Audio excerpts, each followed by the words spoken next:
कोल्हापूर जिल्हा आणि सत्र न्यायालयात शनिवारी एका महिला वकिलावर झालेल्या हल्ल्याच्या घटनेनं कायदे वर्तुळात तीव्र संताप व्यक्त होतोय। या घटनेच्या निषेधार्थ आज कोल्हापूर जिल्हा बार असोसिएशनची तातडीची सभा घेण्यात आली।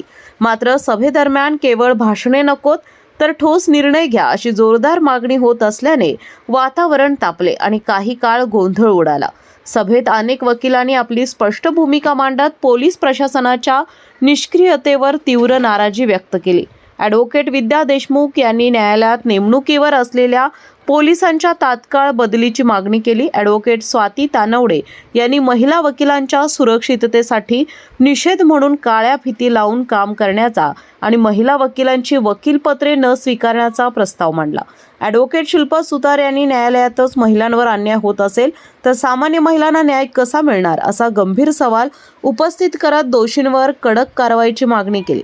सभेदरम्यान ॲडव्होकेट गौतम पोवार यांनी घटनेचा निषेध करत वकिलांमधील अंतर्गत गटबाजीवरही टीका केली। अखेर bar council of Maharashtra and गोवाचे अध्यक्ष ॲडव्होकेट विवेक घाटगे यांनी आजपासून काम बंद आंदोलन जाहीर केलं।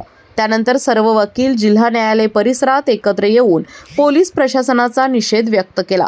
पुढे संतप्त वकिलांनी पोलीस अधीक्षक कार्यालयात जाऊन अप्पर पोलीस अधीक्षक डॉक्टर बी धीरज कुमार यांची भेट घेत या प्रकरणाची सखोल चौकशी आणि संबंधित पोलीस अधिकारी कर्मचाऱ्यांच्या निलंबनाची मागणी केली। मागण्या मान्य होईपर्यंत काम बंद आंदोलन सुरू ठेवण्याचा तसेच 15 तारखेला होणाऱ्या कार्यक्रमावर बहिष्कार टाकण्याचा इशाराही वकिलांनी दिला आहे।